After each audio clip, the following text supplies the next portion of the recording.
Good morning. Again, we don't have class today on Wednesday, February 2nd. I am out of the office, but I wanted to leave you with some pieces to help you with our lessons going forward. We will meet tomorrow. So first, I want you to think about the warm-up activity. Do you agree with the statement in red below? Homework helps students practice skills and learn more. I do have a Padlet that you can access the link from the parking lot's link Google slide deck, and that will be where you can post your thoughts about this statement.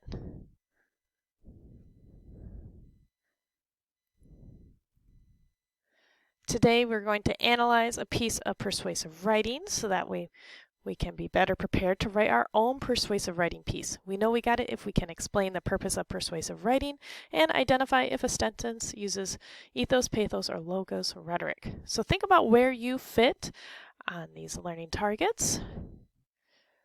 Once you're ready, we will move on.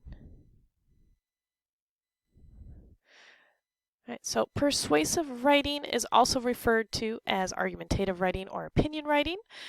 So it's a form of nonfiction writing. It's encouraging careful word choice.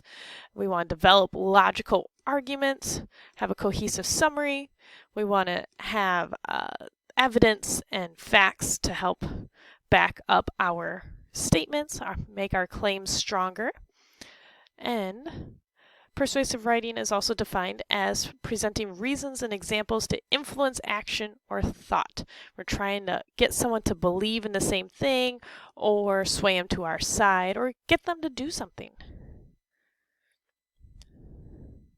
So when you are planning a persuasive essay, you want to pick a side.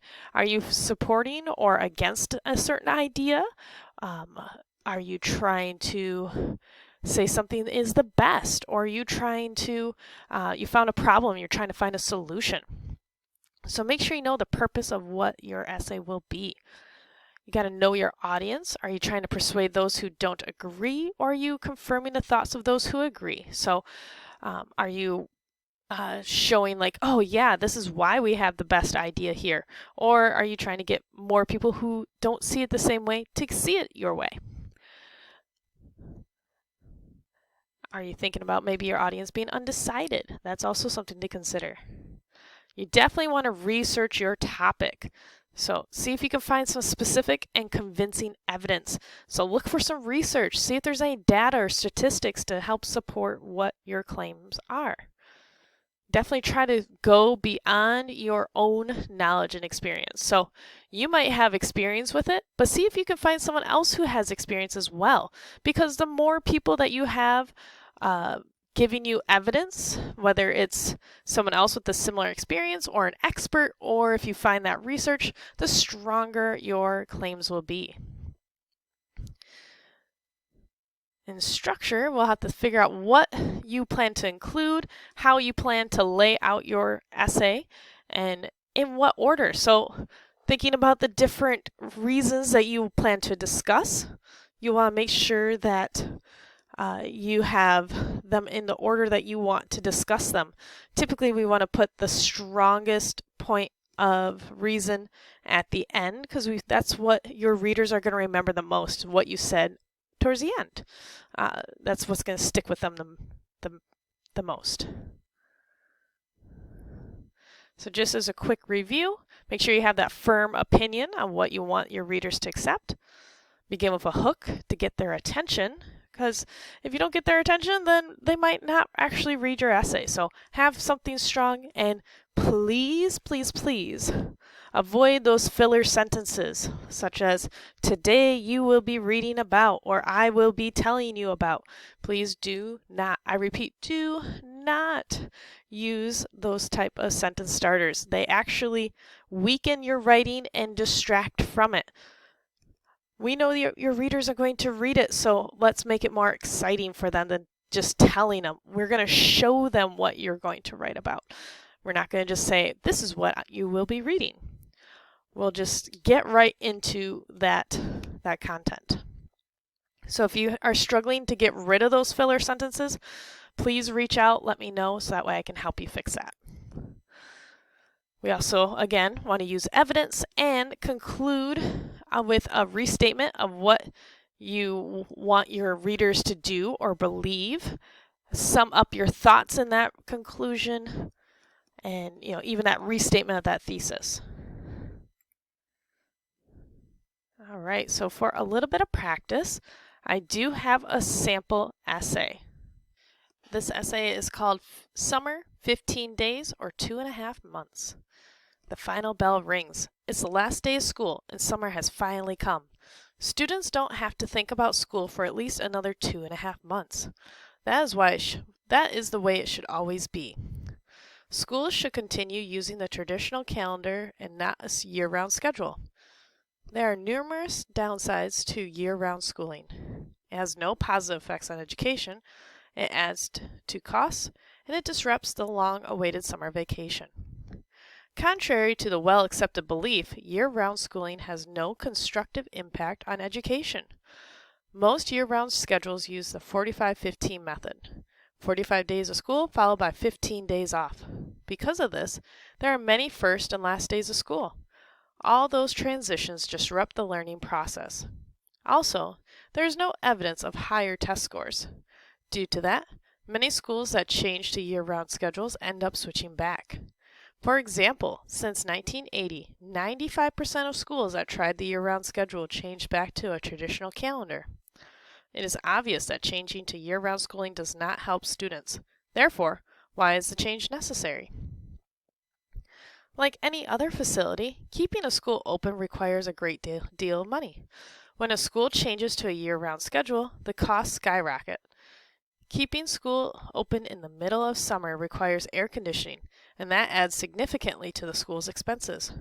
The usual utility bills grow because of the additional open school time. Finally, teachers must be paid for all the weeks they are working. With all these factors, the cost of keeping schools open becomes immensely high. For example, a high school in Arizona had a cost increase of $157,000 when they switched to year-round schooling. Some schools may not be able to handle such increases, and other schools that can handle these expenses could be doing better things with the money. Is year-round school really where the money should go? An important part of a child's life is summertime. With year-round schedules, students would hardly have any time to relax. During the 15-day breaks, they would be thinking about their quick return to school. It would also be difficult to coordinate family vacations with parents' work schedules. Similarly, children would not be able to go to most summer camps. One expert, Dr. Peter Scales, says, "The biggest plus of camp is that camps help young people discover and explore their talents, interests, and values. Most schools don't satisfy all these needs. Kids who have these kinds of camp experiences end up being healthier and have fewer problems." Obviously, the summer is crucial to a child's learning and development. Why should this invaluable part of a young person's life be taken away? It is evident that year-round schooling is not the best option for the school calendar. There is absolutely nothing wrong with the traditional school year. Why change something that works so well? The final bell rings. Let's make sure this bell means that the real summer vacation has come. All right, so thinking about that essay, what is the author trying to convince you of or get you to believe? Is it that year-round school is a good idea? Year-round school is not a good option. The author is an excellent student. Or they are not sure how they feel about year-round school. So I'll pause, give you a minute. If you need to, you can back up the recording to look at the essay.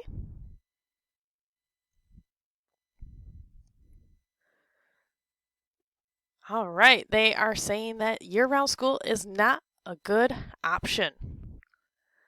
So they kept on showing us different evidence within the essay that it was expensive and they don't really get a great break. They aren't able to go to camp. So it sounds like these were all some negative pieces. How about this question? What are the main points the author uses? Now we just kind of talked about them.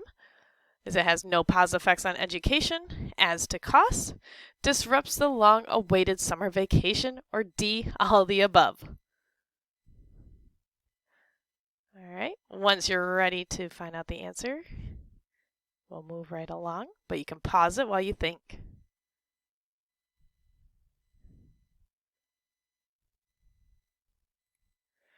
All right, it is all the above. Like we said, we picked out those different pieces throughout the essay.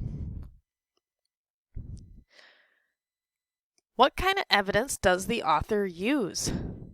Is it personal experience with year-round schools, statistics, quotes, or D, both B and C? You can pause the recording as you think about it. We have the snip of the essay here on the side.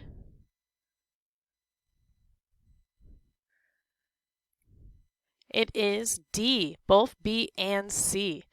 So we have statistics of schools that switch back, how much it costs, and we have quotes from an expert. We have this doctor that they found a quote about this idea from.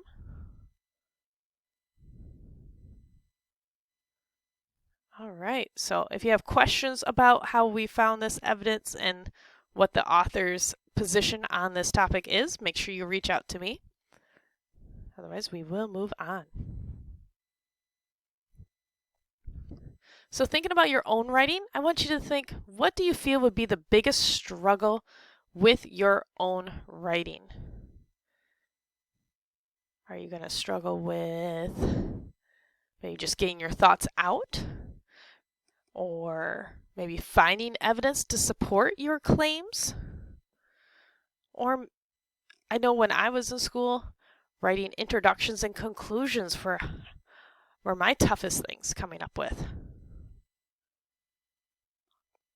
You can pause the recording as you think. When you're ready, we'll move on.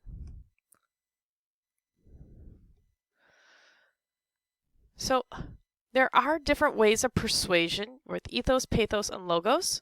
There is the link in the Google Drive, Google Slides document that you can grab that link and watch the video. Once you're done watching the video, come back here and we'll talk about what they mean. So ethos is that ethical appeal, convincing the audience of the author's credibility. Pathos, that emotional appeal, convincing them by appealing to their feelings. And logos is that logical appeal, convincing the audience by using logic or reason. So if we were to sort these, you could think about which place these belong. So we have the data supports that good nutrition leads to better health. Then we have I'm a doctor, and with your donation today, a shelter pet is saved. So which one would you sort these under? Ethos, logos, or pathos? I'll give you a chance to think about it. You can pause the recording. When you're ready, we'll reveal the answers. All right, so ethos, that's a credibility of the author. So if someone's stating that they're a doctor, shows their credibility. Logos, that data portion here fits the logos category. And then with your donation, the shelter pet is saved, pulling at those heartstrings. Pathos is that emotional piece. So if you have questions, make sure that you are emailing me. We will be in class tomorrow. Today, make sure you are completing lesson 2.02. There are 2 new ZLA texts, so make sure that you are reading those and pass the 2.02 quiz. We will discuss those articles in class tomorrow as well, so help yourself out, be prepared, get those read. And it's the start of that new semester, so your first grade will depend on this 2.02 quiz, so however you do is going to be your overall grade for right now. It's the first thing. So do your best. If you need multiple attempts, you definitely have those available. With that, I will see you all tomorrow. Have a great day.